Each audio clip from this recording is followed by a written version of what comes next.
Eh ben, ce projet, il est arrivé tout bêtement, c'était un mercredi, le 31 mars 2021. Et mon fils est venu me voir en fin d'après-midi pour boire un petit coup ensemble, tout ça tranquille. Et puis là, il me dit, ben, papa, qu'est-ce que t'en penses si on allait jusqu'en Bretagne en vélo? Voilà comment est né le projet fou d'un père et de son fils. Décidé sur un coup de tête par Julien et mûrement réfléchi par son père Bernard, deux Amnévillois ont décidé de rejoindre la Bretagne à vélo. Soit un périple de plus de 1000 km que nous raconte Bernard. Et là, je l'ai regardé, je l'ai pris un peu pour un fou. Parce que bon, Amnéville, la Bretagne, il faut compter, aller en vélo, plus de 1000 km quand même. Et puis, non, Julien, non, moi je fais... Bon, ma seule expérience en vélo, c'est de faire un peu de VTT, c'est entre 1h30 et 2h, une fois par semaine depuis quelques années, mais ça va pas plus loin en fait. Et puis, voilà, ça s'est passé, ça a mûri un peu dans la tête, et puis une semaine après, je lui dis, bah écoute, j'ai été le revoir, je lui dis, écoute Julien, eh ben, ok, on y va. Je pense qu'il n'était pas tout à fait... il était surpris de ma décision. Et puis du coup, voilà, donc on a un peu regardé notre planning. Je lui ai dit, écoute, mois de mai, c'est pas possible. Juin, bah, le travail de mon fils, c'était pas disponible. Après, juillet, août, la chaleur, on avait un peu peur. Je lui ai dit, écoute, puis septembre, j'étais pris par de la formation. Donc je lui ai dit, écoute, on aura peut-être une petite fenêtre d'ouverture, c'est début octobre. Il a regardé avec son employeur et puis ben, on a calé ça. Et donc on a décidé de partir le 3 octobre, dimanche 3 octobre.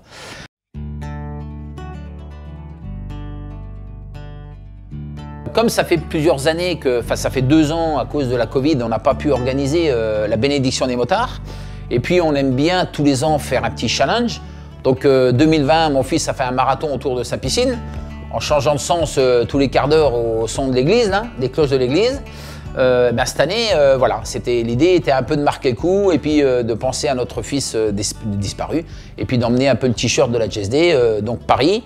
Puis forcément, il fallait passer par le Mont-Saint-Michel, parce que voilà, c'est un petit rituel. Et puis aller en Bretagne. Alors pourquoi la Bretagne? Ben, parce que ma femme, elle est bretonne, tout simplement. Et puis voilà, donc voilà la vraie raison. Et puis après, c'est un moment de partage unique entre père-fils. En fait, je m'aperçois qu'il y a peu de personnes qui ont la possibilité de le faire. Ben parce que le fils n'est pas sportif, parce que le papa n'est pas sportif, puis pour plein d'autres raisons, employeur ou autre.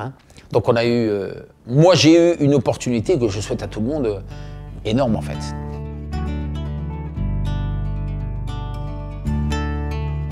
La logistique, donc on dormait en sélectionnant des Airbnb la veille, parce que pour être sûr un petit peu, puis on visait un peu l'étape d'après. Voilà, on cherchait, on s'écartait de 2, 3, voire 5 km de notre point d'arrivée quotidien. Quotidiennement, entre 110 et 130 km en fonction du dénivelé, en fonction du côté facile ou un peu moins du parcours. Voilà. Et puis ça s'est bien préparé. Maintenant, le physique, ben, à partir d'avril, moi perso, j'ai commencé à un peu augmenter mes fréquences de sortie VTT. Je faisais 2 fois, 3 fois par semaine. Après, je commençais à taper des 50 km. Des 60, des 80. Au mois de septembre, j'ai fait 2 grosses pour voir un petit peu physiquement comment ça tenait. Donc j'ai fait une de 140 et une de 110 à couler. Parce que ben, y a les douleurs qu'on peut avoir aux fesses, les douleurs musculaires ou autres. Et je me suis aperçu en fait que ben, ça passait. Donc on y est allé relativement franco, quoi, en fait, tout simplement. Le physique de mon fils, il est quand même relativement affûté, il fait des marathons, donc lui, il avait moins de problèmes, en fait, voilà. Et puis, mais c'est faisable, aussi bien physique que mentalement.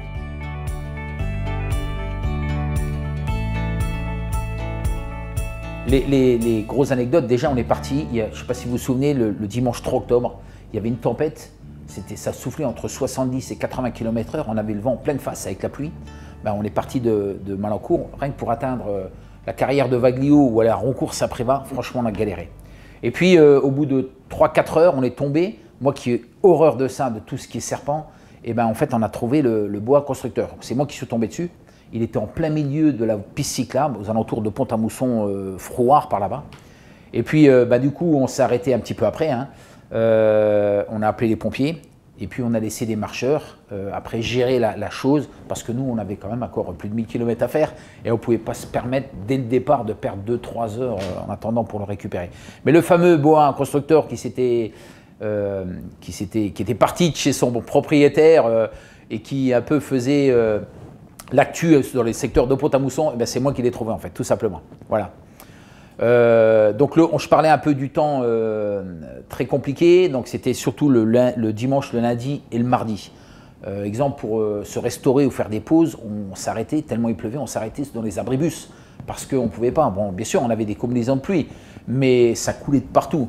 Et après, à partir du mercredi, et là on a eu le beau temps jusque... Alors peut-être un effet d'organisation, j'ai un peu de chance aussi, mais ce qui a fait qu'on a eu un super temps pour la fin, et puis du coup c'était très très bien. Une petite anecdote aussi au château de Versailles. Comme la veille, on avait visité les monuments de Paris, du coup on avait un peu plus de temps le jour-là. Et puis du coup, tiens, on va au château de Versailles. Ok, au lieu de passer devant, on passe et puis on va dans les jardins. Et puis forcément, pour moi, il y a une entrée, une sortie, et puis il y a plein d'accès au parc du château de Versailles.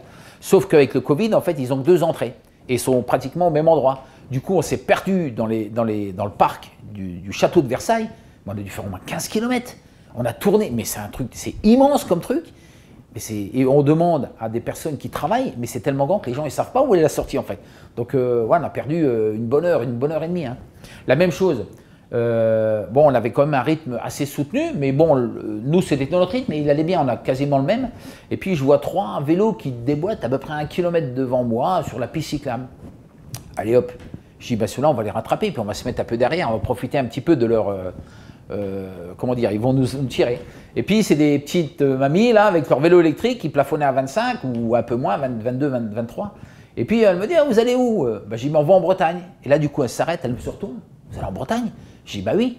Et il me dit vous passez par où? Je dis à Lançon, on rejoint le Rotrou. Elle me dit c'est pas la bonne route, hein.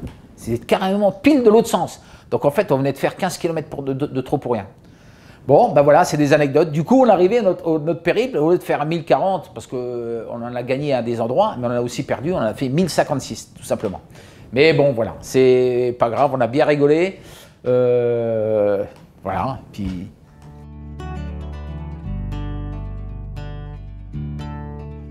Alors, Paname, donc on avait, le 4e jour, on a dormi chez un neveu, là, qui habite, qui habite Colombes, et du coup, il nous a fait visiter... la pyramide du Louvre, on a des photos sur la Tour Eiffel, on a des photos sur la Défense. Enfin voilà, on a un peu visité les sites très très connus sur Paris. Et puis après, on est parti direction château de Versailles le lendemain, quoi. Et puis on est monté sur Alençon, nos gens le retrouvent, tout ça. Les Alpes Mancelles, on connaît.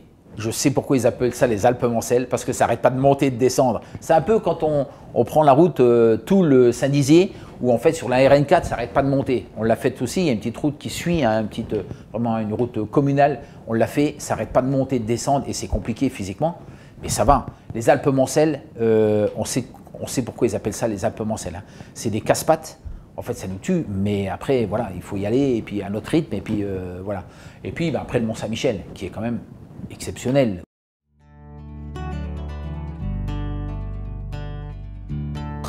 On rencontre tout type de personnes, et les personnes sont très très ouvertes. Rencontrer une jeune fille qui traversait la France et qui allait au Danemark, toute seule en vélo. Un Écossais, sans GPS, sans téléphone, il venait d'Écosse, il allait à Saint-Étienne. On a partagé avec des Parisiens qui faisaient un peu le même road trip que nous, mais ils allaient juste de Paris au Mont-Saint-Michel. Enfin, et puis après, dans les chambres d'hôtes, après un accueil phénoménal, quoi. Je veux dire, des moments de partage. Les gens, ils partent au travail, ils vous laissent les clés de la maison. Ils vous font confiance quand vous partez le matin, vous les remettez dans la boîte aux lettres. Hein. En fait, le vélo, il ouvre des portes, mais inimaginables. Inimaginables. Voilà le résumé d'une épopée familiale. Après plus de 1000 km, Bernard et Julien ont rendu visite à la grand-mère maternelle de la famille, qui leur a réservé un accueil des plus chaleureux. Ce périple restera longtemps gravé dans les mémoires et suscite déjà l'envie de relever de nouveaux défis. Je suis partant pour aller même avec quelqu'un d'autre de la famille, hein. Peut-être ma femme, peut-être mon frère, peut-être mon beau-frère, faire voilà, un petit road trip sympathique avec une logistique un peu plus adaptée, parce que nous, en fait, on avait le strict minimum. voilà, on allait au restaurant le soir, mais à midi, on prenait des casse-croûtes dans une boulangerie et puis on mangeait des bars vitaminés, des machins comme ça, quoi, hein. Mais peut-être avec une logistique où quelqu'un, voilà, porte nos affaires ou des choses comme ça. Parce qu'ils sont peut-être un peu moins sportifs que nous, donc il faut peut-être un peu privilégier le côté-là.